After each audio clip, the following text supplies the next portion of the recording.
name is Grace Hogan. My name is Megan Hoyt, and we're presenting Chapter 17, The Heart.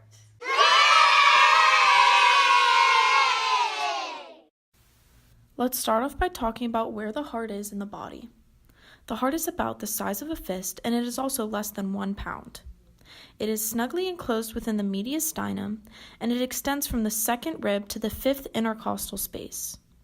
It rests on the superior surface of the diaphragm and lies anterior to the vertebral column and posterior to the sternum. There are also many coverings of the heart. To start off, the heart is enclosed in a double-walled sac called the pericardium. There is also a loosely fitting superficial part of this sac that is called the fibrous pericardium. The fibrous pericardium is used to protect the heart and prevent overflowing of the heart with blood. Deep to the fibrous pericardium is the serous pericardium, and it is a thin, slippery, two-layer membrane that forms a close sac around the heart. There is also an external heart surface called the visceral layer. It is also known as the epicardium. Between the parietal and the visceral layers is a slit-like pericardial cavity, which contains a film of serous fluid.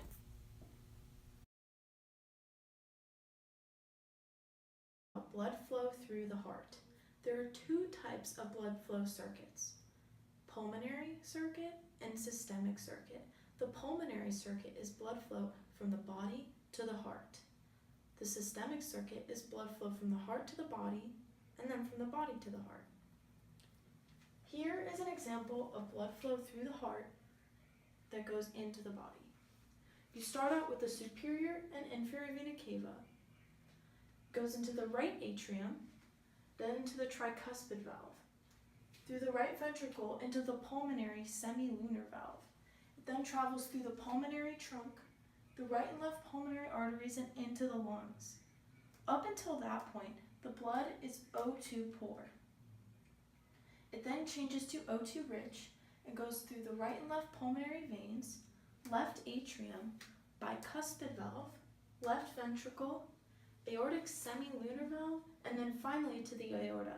Once it gets to the aorta, it either goes to the heart or to the body. The cycle then starts all over again after that. An electrocardiograph, or an EKG, is used to measure heart rate. There are 3 deflection waves in an EKG: the P wave, the QRS complex, and the T wave. The P wave is used to look at atrial depolarization. The QRS complex is used to look at ventricular depolarization. And the T wave is used to look for ventricular repolarization. There are also intervals in an EKG. A PQ interval is an interval from the atrial start to the ventricular start. Here we have the P wave, which represents atrial depolarization and is initiated by the SA node. Here we have the QRS complex, which represents ventricular depolarization. After ventricular depolarization is complete, ventricular repolarization begins at the T wave.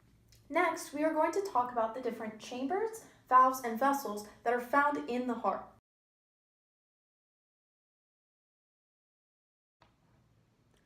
Next, we are going to talk about the chambers and the large vessels of the heart. To start off, we are going to look at the atria. The atria are the upper chambers of the heart that receive incoming blood from the body. There are 2 atria. There are the right atria, which is right here,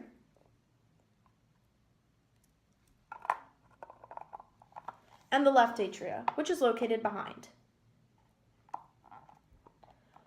Some structures in the atria are the interventricular septum, which divides the right and left atria.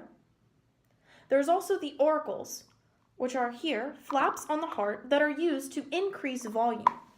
Inside the auricles are pectinate muscles, and they are ridges, shown here. There's also the fossa ovalis, which is located in the left atria, and it is a scar left over from a hole in the heart at a young age, located here. There are also many veins that enter the atria. There's the superior vena cava, shown here, which brings oxygen-poor blood from the body to above the diaphragm. There's also the inferior vena cava, which is located here. It brings oxygen-poor blood from the body to below the diaphragm. There's also the coronary sinus, which meets in the middle at this apex right here. The coronary sinus brings O2 blood from the heart. There's also veins in the left atrium. The veins in the left atrium are the 4 pulmonary veins, located here and here. These are the chambers of the heart. First, we're going to start off with the right atrium. In here. Right ventricle, left ventricle, and then behind is the left atrium. So I'm here to describe the cardiac cycle, and basically the cardiac cycle is described as a series of mechanical events that are associated with the blood flow through the heart during one complete heartbeat. Systole is referred to as when the chambers of the heart are going through periods of contraction, whereas diastole is referred to as when the chambers are going through a period of relaxation.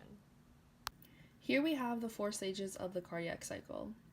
During ventricular diastole, basically blood begins to flow into the atria, which opens up the AV valves into the ventricles, and the aortic and pulmonary valves close. This will set up for atrial contraction, which is compressing the blood in the chambers, and at this point, the ventricles are in their last part of their diastole, and the atria relaxes. During ventricular systole, the atria relaxes and the ventricles begin contracting. As this is happening, the walls close in on the blood in the chambers, and the ventricular pressure rises, closing the AV valves. The ventricular ejection phase is when the isovolumetric stage ends, as the semilunar valves are forced open and blood rushes from the ventricles into the aorta and the pulmonary trunk.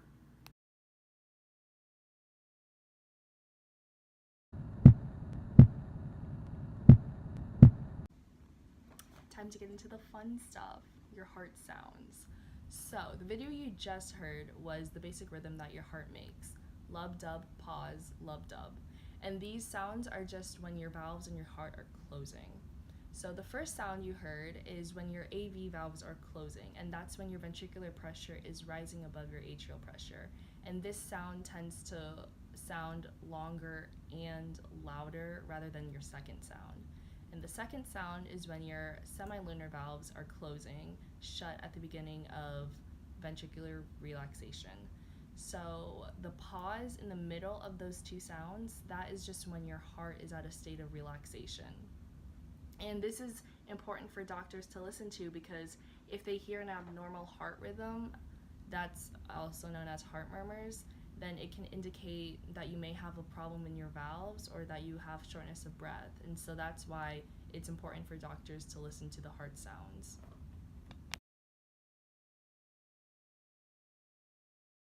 We are now going to be talking about the regulation of stroke volume. Stroke volume is the end diastolic volume minus the end systolic volume, seen here in this equation. End diastolic volume is described as the amount of blood collected in a ventricle, and the end systolic volume is that blood remaining in the ventricle after a contraction.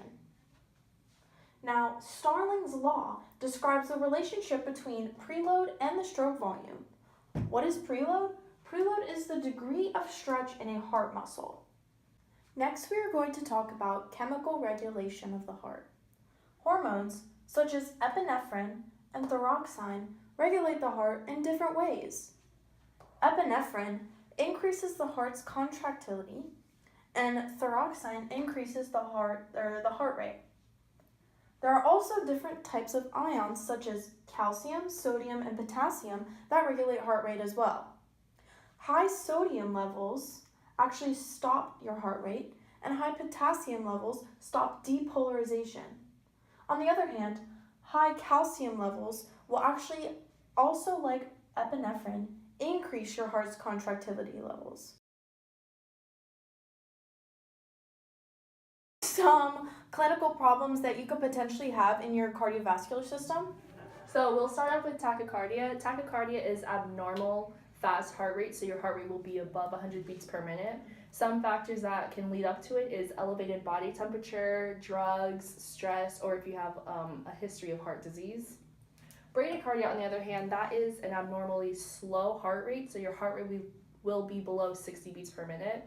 Some factors that can lead up to that as well is low body temperature and certain drugs, or if there's an activation of your parasympathetic nervous system. Atherosclerosis, that is the hardening of arteries, so that will cause the heart to not pump efficiently as it does regularly.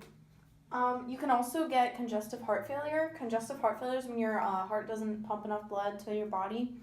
And it can cause some problems. Here's examples of 4. First one's going to be coronary atherosclerosis, which is going to be the hardening of the coronary artery. And it creates like a fatty buildup in the coronary artery, and it can be potentially very dangerous for people. Second one is going to be a persistent high blood pressure. High blood pressure is going to be anything from 90 millimeters of mercury up. Multiple myocardial infractions. Myocardial infractions is just a fancy word for heart attacks. So you could be at high risk for heart attacks. The fourth one is going to be dilated cardiomyopathy, which is going to be when the ventricles in your heart become very flabby. The myocardium, which is the median muscular middle part of your heart muscle, it's going to deteriorate. Some age-related problems: as you get older, your heart valves will begin to stiffen and become thicker, which will cause the heart to leak or have heart murmurs. And so then your cardiac reserve goes down as well. And so your heart, in the end, will not work as well as it did when you were younger. And your heart becomes scarred from all this damage that happens as you get older. Hey, Megan. Oh, sorry, didn't see you there. I've been studying for my lab practical. Anyways, we'd like to thank you for watching our video, and we hope you learned something new and helpful.